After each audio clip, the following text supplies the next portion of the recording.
অতীতে বাৰু ৰিঙিয়াইনে তাহাদিৰ সেই কৃষ্ণ ককাইটিৰ ডেকটোলৈ মনত পৰেনে?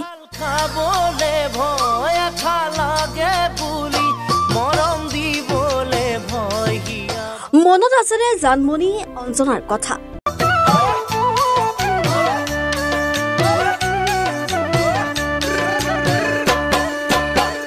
য'ত বাজি উঠিছিল ৰাংধানী মৰমজান মন ফাগুনেৰ গান।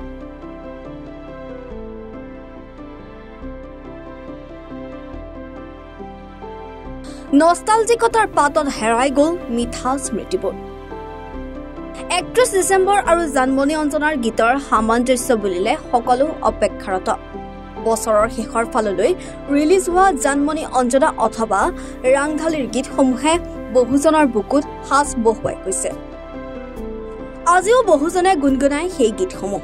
নতুন বছৰ আহিলেই এতিয়াও প্ৰাণ পায় জানমণি অঞ্জনা অথবা ৰাংধালীৰ গীতসমূহে।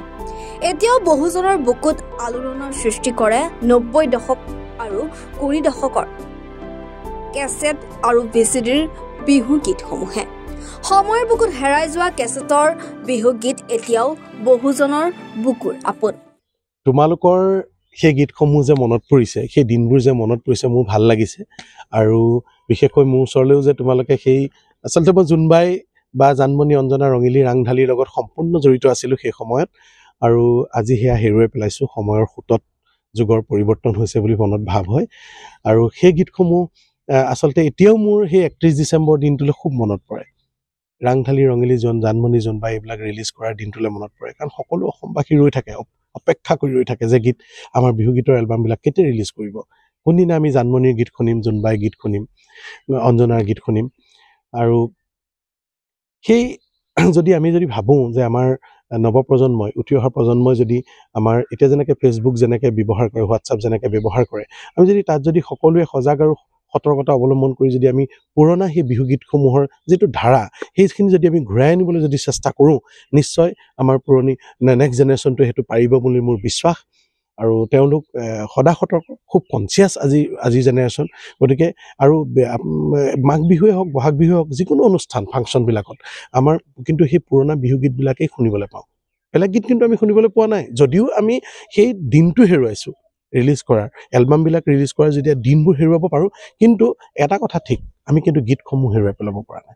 নৱপ্ৰজন্মই কিন্তু সেইখিনি গীতেই শুনিবলগীয়া হৈছে, বাধ্য মানে। বেলেগ গীত কিন্তু ওলোৱা নাই। গতিকে এইটো কিন্তু ভাল লাগে। কিন্তু মই ভাবোঁ যদি আমাৰ সেইটোৱে হয়, তেনেকুৱা ধাৰাটো আমাৰ উঠি অহা প্ৰজন্মই যদি সকলোৱে একত্ৰিত হয়, অসমবাসীয়ে সেইটো ঘূৰাই আনিব পাৰিব বুলি মোৰ বিশ্বাস। আৰু ইয়াৰ লগে লগে আপোনালোকে দেখিছে গ্ৰিটিংছ কাৰ্ড, য'ত সোমাই আছিল আমাৰ মৰম, চেনেহ, আন্তৰিকতা, মানৱীয়তা, যিখিনি আমাৰ ভাতৃত্ববোধ, সকলোখিনি আমাৰ গ্ৰিটিংছ কাৰ্ডৰ মাজত কিন্তু বহুতখিনি কথা লুকাই আছিলে। আৰু সেইখিনিও আজি আমি হেৰুৱাই পেলাইছোঁ। কিহৰ কাৰণে হেৰুৱাই পেলাইছোঁ? অকল মানে হোৱাটছআপত মেছেজ এটা দি থৈ দিয়ে, ফেচবুকত এটা মেছেজ দি থৈ দিয়ে, পোষ্ট এটা দি থৈ দিয়ে, নৱবৰ্ষৰ শুভেচ্ছা জ্ঞাপন কৰিলোঁ, এনেকুৱা ধৰণৰ। কিন্তু আচলতে সেইটোতে সীমাবদ্ধ থকাৰ কাৰণে আমাৰ মাজৰ যিটো এটা ডাঙৰ গেপ আহি গৈছে, মানে ডাঙৰ গেপ এটা আহিছে। আমি মৰম চেনেহবিলাক হেৰুৱাই পেলাইছোঁ। ইজনে সিজনৰ প্ৰতি থকা যিখিনি আন্তৰিকতা খুব কমি গৈছে। মই ভাবোঁ এটাই অনুৰোধ কৰোঁ নৱপ্ৰজন্মক, উঠি অহা প্ৰজন্মক, যাতে এই ধাৰাটো আকৌ পুনৰ ঘূৰাই আনিব পাৰোঁ নেকি। বিহু গীতসমূহে হওক, এলবামখিনিয়ে হওক বা গ্ৰিটিংছ কাৰ্ডেই হওক, যদি আমি ঘূৰাই আনিব পাৰোঁ, সকলোৱে একত্ৰিত হ'লে নিশ্চয় পাৰিম বুলি আমাৰ এইটো দৃঢ় বিশ্বাস আছে। আমি কৰিব নোৱাৰা কাম একো নাই তাৰমানে। গতিকে সকলোকে এটাই অনুৰোধ। আৰু আজি তোমালোকে পুনৰবাৰ মনত পেলোৱাৰ কাৰণে তোমালোককো ধন্যবাদ জনাইছোঁ। সেই জোনবাইত গুণগুণ গুণাই দি গাই থৈছিলোঁ, সেইবোৰ দিনলৈ মনত পৰে। মৰম লগা ভণ্টিজনী নাজানো ক'ত ঘৰ গাইছিলোঁ, শাওণৰে পথাৰত বোকা ফালি ফালি খেতি কৰিবলৈ, এইবিলাক কিমান ধুনীয়া গীত। জানমণিৰ গীত শুনিলেই দেহা মন ৰাইজাই কৰি যায়। গতিকে ভাবোঁ সেইখিনি ঘূৰি আহক, ভগৱানক তাকে প্ৰাৰ্থনা কৰিছোঁ। সেই দিনবোৰ ঘূৰি আহিলে আমি আকৌ পুনৰ এটা হেৰিলৈ ঘূৰি যাম, মানে অতীতলৈ ঘূৰি যাম, আৰু আমাৰ মনবিলাক বা আমাৰ মৰম চেনেহবিলাকো পুনৰ ঘূৰাই পাম বুলি আমি বিশ্বাস কৰোঁ। Bureau report, any Bharat 24।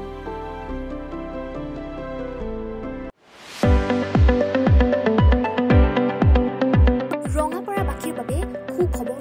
আপুনি যদি দুচকীয়া বাহন ল'ব বিচাৰিছে, তেন্তে এতিয়াৰে পৰা আৰু চিন্তাৰ কোনো প্ৰয়োজন নাই।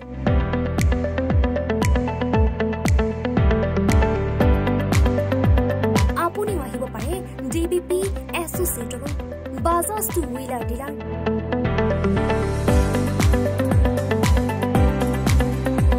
Amar Thikona, Ward No 8, Thakurbari Road, Dagghor, Rangapara, Zilla, Shonipur.